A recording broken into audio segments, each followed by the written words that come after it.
G'day, it's Evan here from the Action Points podcast, and today we'll be having a quick look at Necropolis. Now, it's a Souls-like roguelite. Now, it has been on Steam Early Access, and it's now on full release, but based on comments from the devs, it sounds like there will be lots of updates coming.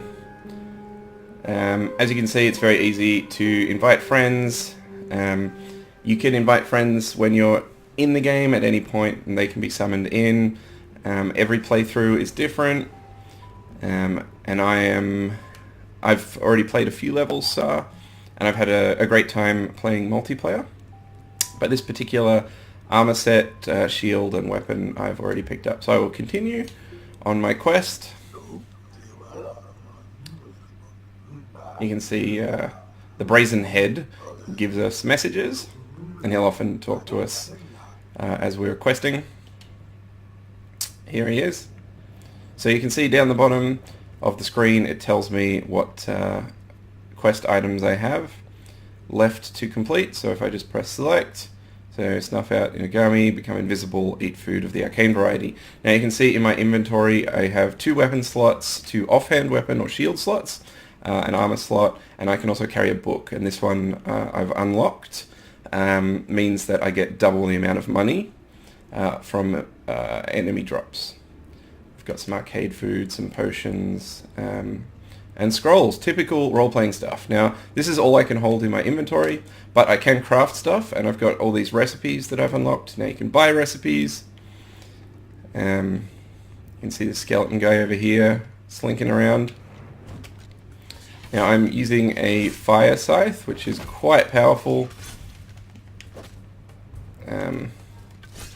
It's taking a while to kill that guy. I can swap out any weapon. So I'm currently carrying a fire scythe and this skull sword thing. I've also got a shield and a fire crossbow. So I'm going to eat some food, so I go in better prepared. The food animation takes a while, so you got to be careful when you use it. Let's get this guy. Now, those red crystals in the background will spawn enemies. Now this scythe has a nice amount of knockback, which is good. Now I don't want my stamina to deplete, otherwise I will be left defenseless. So the controls are very much like Dark Souls. Okay, so I got that guy. You can see that guy did heaps of damage. This jumping dude.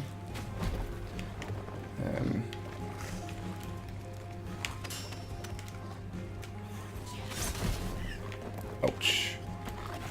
He's on fire now, thanks to my scythe. Okay, just a few hits and he's down. You collect money and items like the bone matter there, which are used for crafting. Now this great sword's pretty good. Let's compare it to this one. Okay, so they're both tier 2. I think I'll keep the skull one. Now these red crystals usually summon red enemies like this guy. Actually, this guy's just a regular dude. But he has a... so that's a tier 0. But it's similar to my crossbow, so it's like a... shoots fire. But my crossbow is better. But we'll swap back to the shield. And my flame scythe.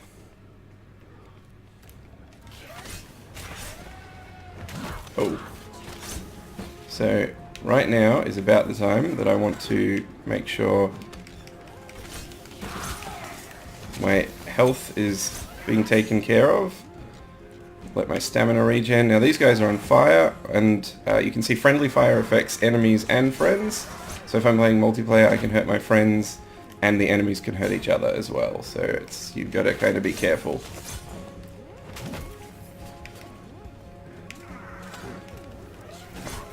Now all shields block 100% of physical damage, which is handy. So you don't need to wait till you get a higher level shield to just spam block, which is great. Now let's get my health back up in case something terrible happens. Now we'll craft some arcane food. So you can see I've got plenty of items I can use for crafting, but now my inventory is full. So we'll scroll through, eat some food. Now every weapon that you see wielded by an enemy can be picked up, which is fantastic. It's an element of this game that I really like. The different zones are usually quite distinct. There's swamps and clockwork worlds and things like that, which is fun. So okay, we're heading out into the swamp. So you can see what's that. Oh! So let's kill these dog deer things. So that one's on fire, so it's doing damage, which is good. Okay. There we go. So I finished another task, which means I get another upgrade point, which is super handy.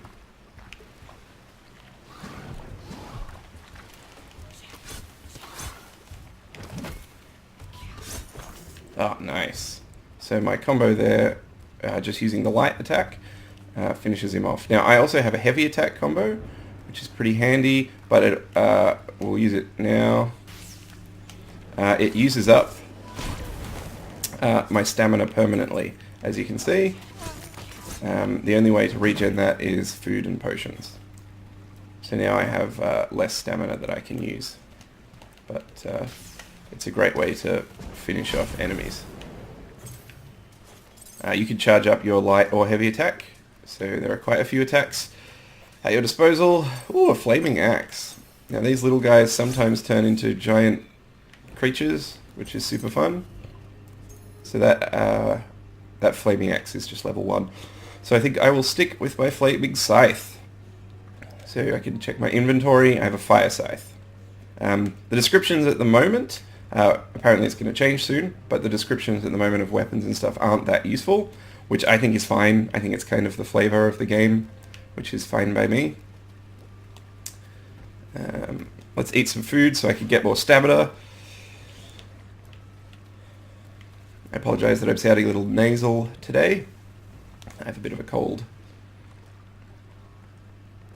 Now you always want to look for buildings because that's where the end of each level is located. And there's also... oh, here we go. Here's a changeling. So you can lock on... Oh! Oh, too many enemies. So we'll let him get his attack in. And he thankfully hurt the other guy. Okay, that guy's on fire, which is great. Okay. Everyone's dead. Wonderful.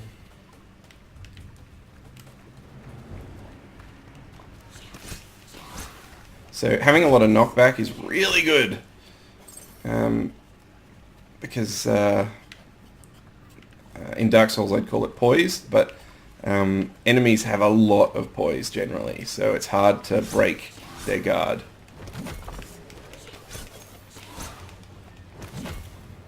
Thankfully this guy has a really slow attack.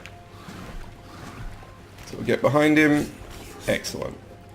So as you can see, it's got a great kind of cross between Wind Waker and Journey in the aesthetic.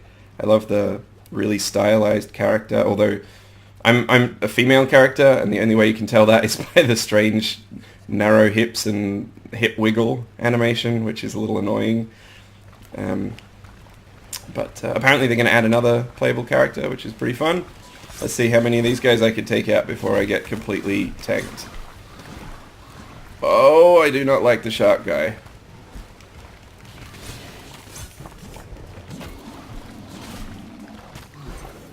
Nice. Okay, so these guys, let's just let him do his attack.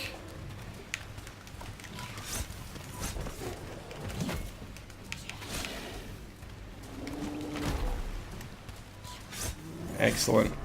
So that wasn't too hard. This weapon has been fantastic. I'm gonna so Potion of Vigor is probably what I want to use right now. But it's probably a good idea to craft some more food. So I'll make some iron rations, because your strength can go down and you get really weak and a lot of things in the swamp can actually make you throw up, which is a little annoying. Now, the animation for crafting and the animation for eating take a very long time, so it's worth doing it when there are no enemies. Like, enemies will be able to cross an entire room by the time you've finished doing the animation. I haven't used bombs that much, so I should probably test them out. Let's give it a shot. So they... Boom. Nice. You can lock onto enemies long before they see you generally, which is great. So this is a tier 3 Staff of Bewilderment. Nice.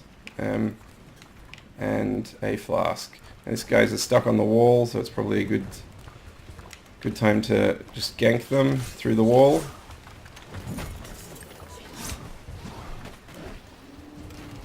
I can hear something coming up behind me, so I want to get this guy done quickly. That's just another one. Okay, lots of these shark people. And it's really good to get them to hurt each other as well. And being on fire is handy. Well, not for them, obviously. So a standard ration. That's pretty good. It's a Viking ship in the swamp. Nice. Man, lots of these shark dudes. Thankfully, they're really easy to kill. Let's let my stamina recharge. Get behind him. He drops some arcane food. Excellent.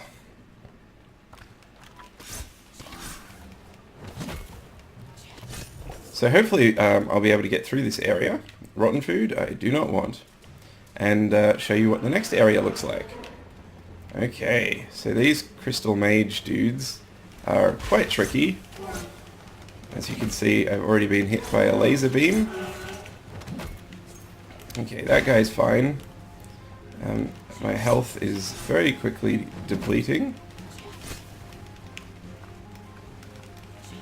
Okay, excellent. So let's pick up this bomb. Get this guy who's stuck on the environment. Now, one of the cool things about... Oh, there's a hidden crystal mage, dude. One of the cool things about the swamp area is you can usually get really high above it and kind of see where you are and skip whole sections, which is quite fun. As you can see, it's really easy to kind of get around the environment and avoid enemies. Now, there's not too much around, so let's get this guy. Now, I used my dropping attack.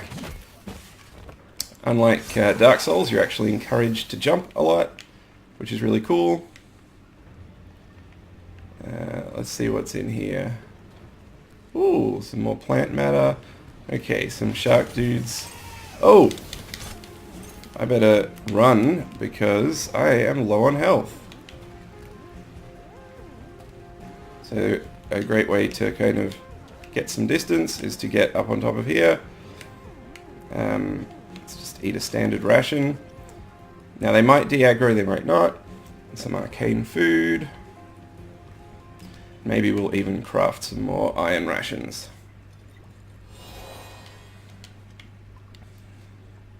Nice. One more. And now my inventory is full.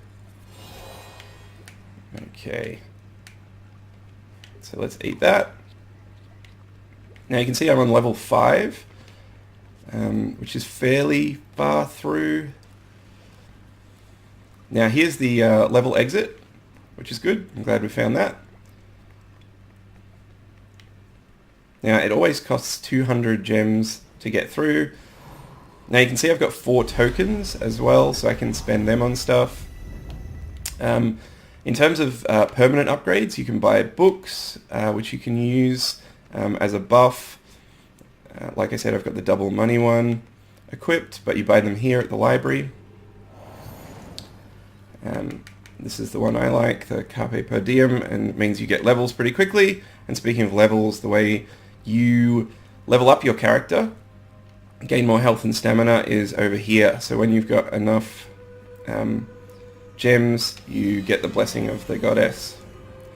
So you can see my health bar is longer, and it gives you a funny message.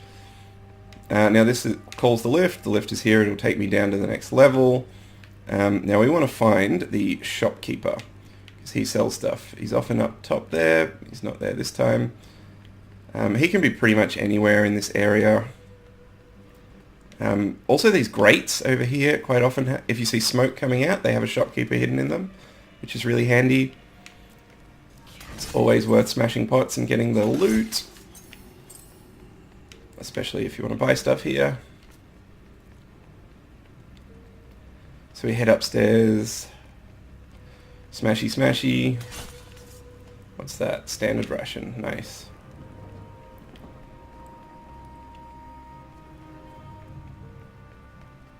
I really like the design of all the weapons and shields and armor. They're quite distinct. They feel like they're from different worlds, which is really cool. But all fit the visual style. Another standard ration, which I swapped out for an iron ration, so I don't want to do that. So I'll eat an iron ration, which I didn't really need to do anyway. And we want to look for the shopkeeper. So he's talking about this art piece over here.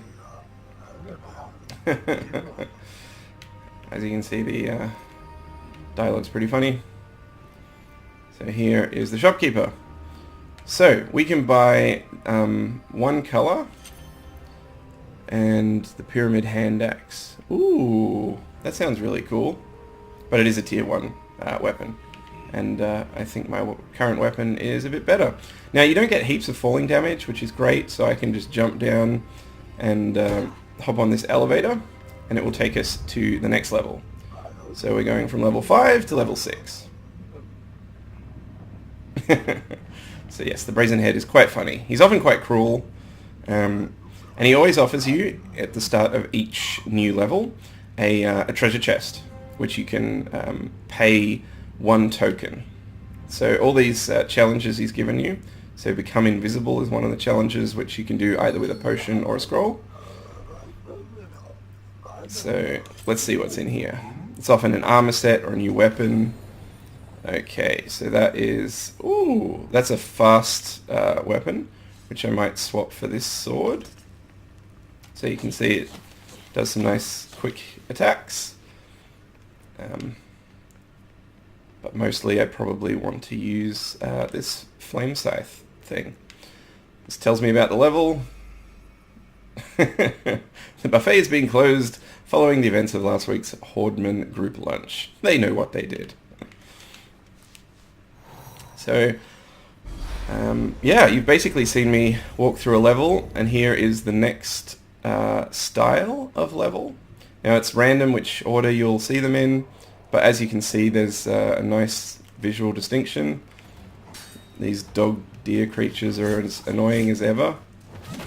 Now you can fall off the ledge and you won't be killed. You'll be respawned at the ledge with reduced health, which is merciful given that this is a roguelite. So it's got permadeath. Each playthrough is different.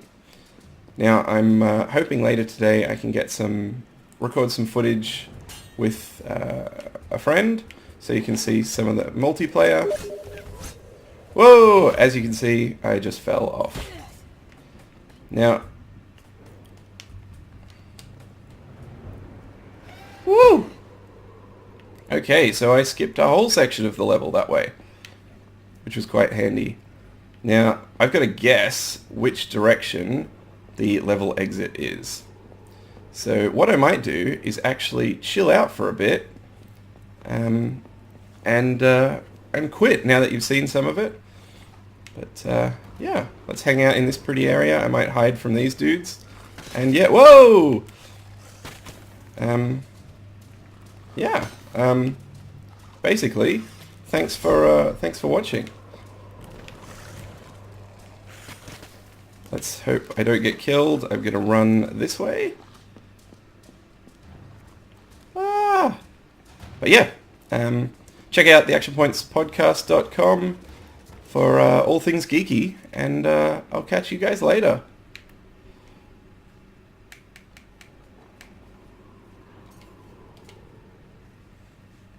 Woo, that was close.